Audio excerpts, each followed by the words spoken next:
right now I'm delighted to be joined by Mark Littlewood. He's Director of Popular Conservatism and joins us now. Very good afternoon to you, Mark. Hi, Julia. Good to be with you. Let's turn our attention to matters back at home. But, of course, they have international implications in terms of our ability to afford to defend ourselves and run our country and afford things like energy. Let's talk, first of all, about what we do know today, which is what Kemi Badenoch, the Tory leader, has had to say about net zero policy.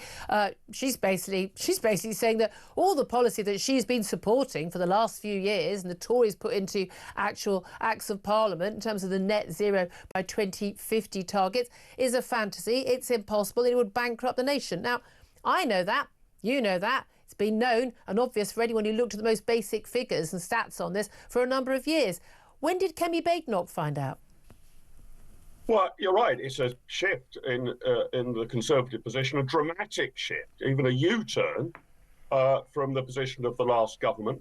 Kemi does point out, fairly enough, that she was one of, I think, only 2 MPs who raised concerns about this on the floor of the House of Commons. I think 2015, but yeah. Yeah, then you get the position that if you served in the last Conservative government, what do we expect of you? Should you have resigned on any matter that was outside of your portfolio because you disagreed, or do you try and focus on your portfolio and say, well, there's a whole load of other stuff going on, not all of which I approve of, which I think is going to go awry, but I can't fight every battle at once. Yeah. She decided to stay in the tent. She's reached the conclusion, I don't know when, I think she was a sceptic about carbon net zero all along, but she's now a public sceptic. Yeah.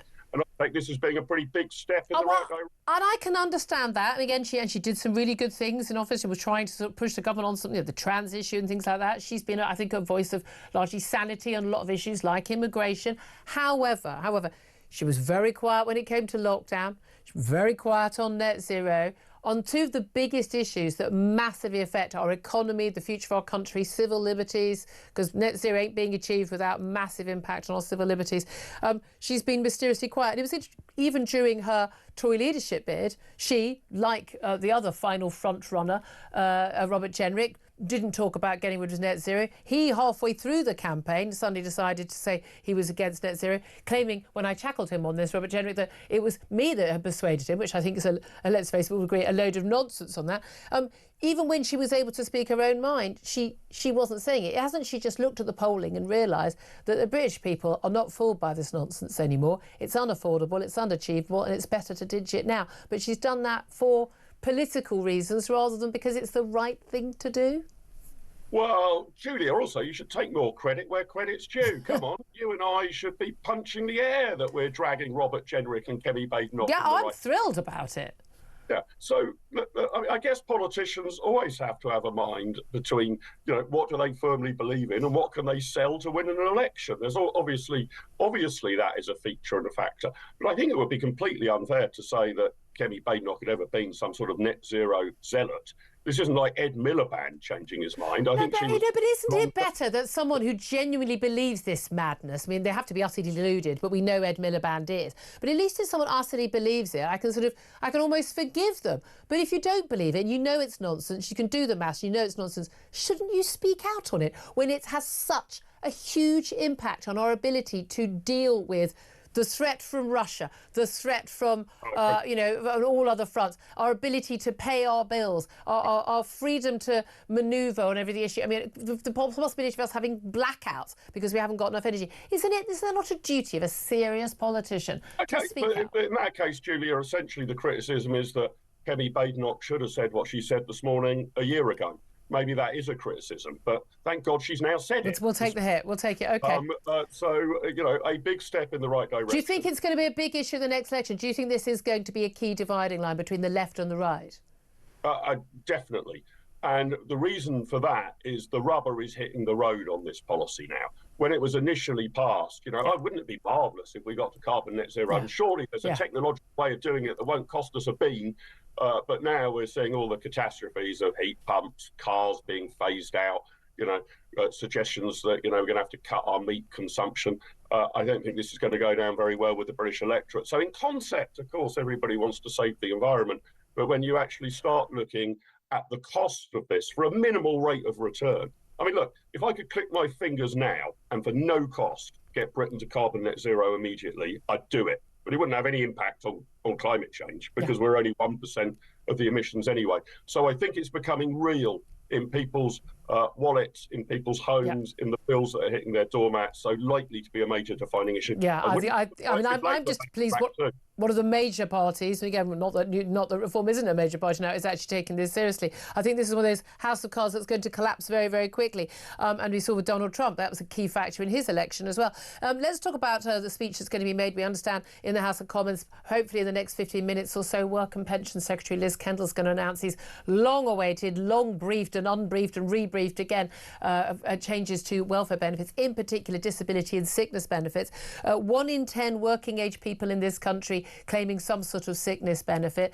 Millions and millions of people economically inactive and not in training, not doing anything. 1 million young people not doing anything of any use to anybody, and we're paying for them. Are there reforms such as we know that they are, the £5 billion in savings in terms of making it harder to get onto personal independence payments for long-term disability, largely for people with mental health problems as they've been lately?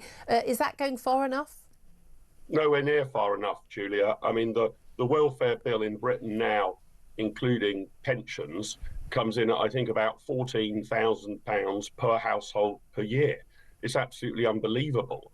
Easily the biggest item in the government's ledger. But perhaps we should be grateful for small mercies. I mean, this is a step in the right direction. We now know that the number of people who are claiming illnesses almost of any type in order to claim welfare doesn't match up with the health data that the NHS have, right? We haven't seen an explosion of people desperately trying to get to the doctor because of problem A, problem B, or problem C. So, it's just the old story of economic incentives, isn't it, Julia? If you pay people to do nothing, more and more people will do nothing. And we haven't... Hold on a minute. We're told all these people are desperate to work, Mark. Well, I mean, I doubt that, frankly. Yes. I mean, look, this is the biggest lie, isn't it? We have to give a carrot and a bit of stick because these people are desperate to work, that they need help. Yeah, the problem that Liz Kendall and the government have got, any politician's got, if you're looking at this rationally, is within this whole group of workless people, there are some very different cohorts. There will be a cohort of people so badly disabled they can never work. There will be a cohort of people who are going through a short or medium-term illness that keeps them at work. There will be a cohort of people who are swinging the lead and trying to get away with it.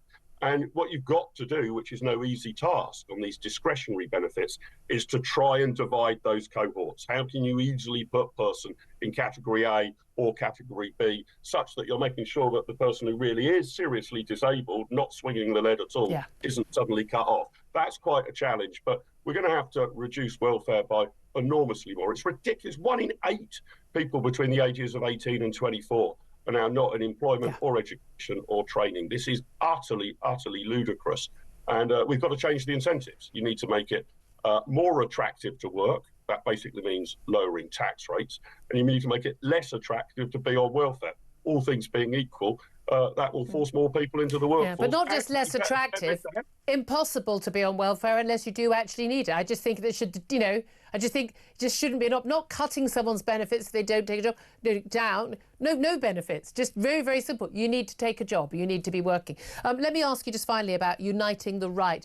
We talked to Nigel Farage, Reform UK leader, a little bit earlier, about talks with Dominic Cummings, which had been reported at the weekend, and the possibility to unite the right. Now, he says absolutely not. Happy to work with people like Dominic Cummings, but absolutely not talking about any sort of deal of any sort with the Conservatives. Do you think, as one of our callers pointed out that earlier, when we actually get to the point heading towards a general election, say we're in the same situation where actually all the parties are running roughly neck and neck with it? I mean, right now we're looking at 3 parties all around the 25-26% mark, that actually Nigel Farage would be willing to do a deal, and would you welcome that? Yeah, I mean, I think what you're going to see from Nigel Farage, and indeed from the Conservatives, is a couple of years of sort of shadow boxing, right? Because there isn't likely to be an election anytime soon. So both will be doing everything they can to dial up their poll ratings, to win local council seats, to attract more members. But yeah, imagine a scenario in which we're approaching the 2029 general election. And not just is it sort of looks like if Reform and Conservatives ran everywhere that Labour would get in, possibly on only a quarter of the vote.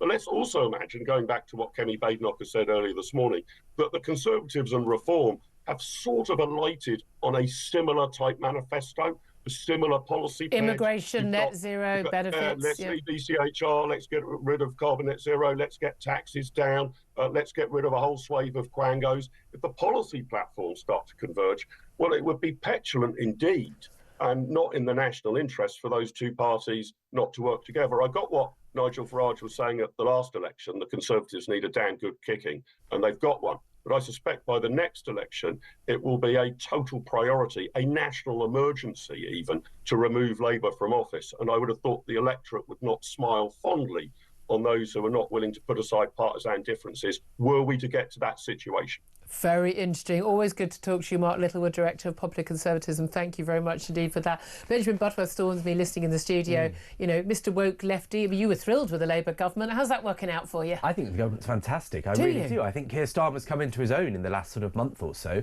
And he's done some good work on the world stage, I'll give him that. I mean, I was amazed. Last week he said, he was asked, should the state be bigger or smaller? And he said the state should be smaller. It couldn't get any bigger. Well, that was his point, actually. That was exactly his point. I mean, it's not that, you know, that's not rocket science, is it? But, you know, I think I'm really against these kind of pacts between parties. There were suggestions back in the Brexit years of Lib Dems and Labour doing this, and the Greens.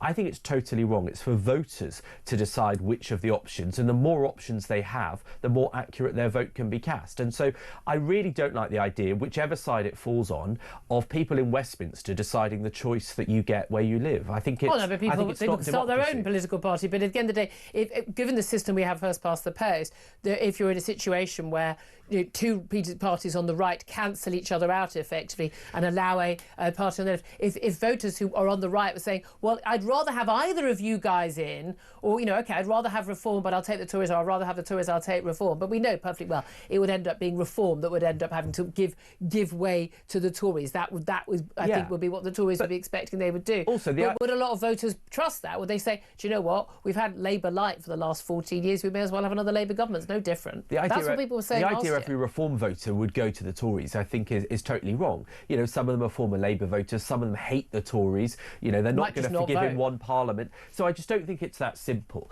And I think it would be wrong to do that. And I think that, you know, in truth, I think Keir Starmer's in quite a good position. It will slightly divide the vote. The danger in this in a democracy is that first past the post, which I support, but it almost becomes like luck of the draw. When you've got 4 or 5 parties competing in many constituencies, once we do the Lib Dems and the Greens that are becoming increasingly competitive, the SNP, you know, it starts to be 20% for each, and you know, one gets 10 votes more and it becomes slightly farcical. Well, that's the majority. I mean, you know, or you can have a situation you've got in Germany and in many other countries in Europe where you have everyone's, you know, PR, proportional representation. It's all very well, but then the party that is on the right, whichever it is, National Rally in France or the AfD in Germany, being frozen out, and the other parties, the equivalents of the Labour and the Tories, come together to freeze out those parties. So they don't get a look in then either. And all those manifestos become redundant because people in Westminster decide what you get to do and not so much the voters. So I just don't like that system.